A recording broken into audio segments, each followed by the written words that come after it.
Apocalypse de Jean, chapitre 12. Un grand signe parut dans le ciel. Une femme, enveloppée du soleil, la lune sous ses pieds, et une couronne de 12 étoiles sur sa tête. Elle était enceinte, et elle criait étant en travail, et dans les douleurs de l'enfantement. Un autre signe parut encore dans le ciel, et voici, c'était un grand dragon rouge, ayant 7 têtes et 10 cornes, et sur ses têtes, 7 diadèmes. Sa queue entraînait le tiers des étoiles du ciel, et les jetait sur la terre. Le dragon se tint devant la femme qui allait enfanter, afin de dévorer son enfant lorsqu'elle aurait enfanté.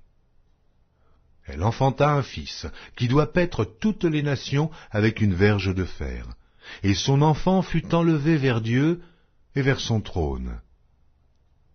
Et la femme s'enfuit dans le désert, où elle avait un lieu préparé par Dieu, afin qu'elle y fût nourrie pendant 1260 jours.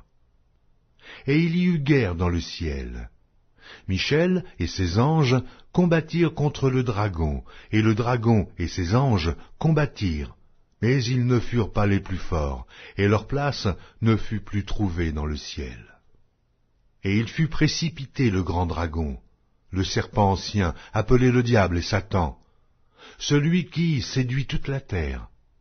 Il fut précipité sur la terre, et ses anges furent précipités avec lui.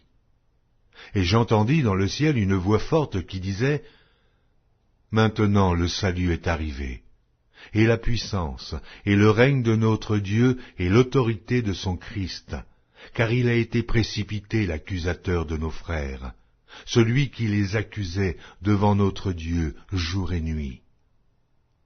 Ils l'ont vaincu à cause du sang de l'agneau et à cause de la parole de leur témoignage, et ils n'ont pas aimé leur vie jusqu'à craindre la mort.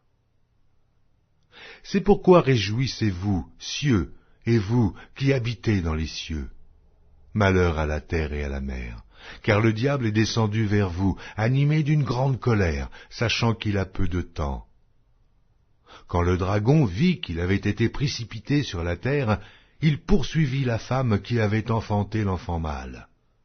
Et les 2 ailes du grand aigle furent données à la femme, afin qu'elle s'envolât au désert, vers son lieu, où elle est nourrie un temps, des temps, et la moitié d'un temps, loin de la face du serpent. Et de sa bouche, le serpent lança de l'eau, comme un fleuve derrière la femme, afin de l'entraîner par le fleuve. Et la terre secourut la femme. Et la terre ouvrit sa bouche et engloutit le fleuve que le dragon avait lancé de sa bouche. Et le dragon fut irrité contre la femme, et il s'en alla faire la guerre au reste de sa postérité, à ceux qui gardent les commandements de Dieu et qui ont le témoignage de Jésus.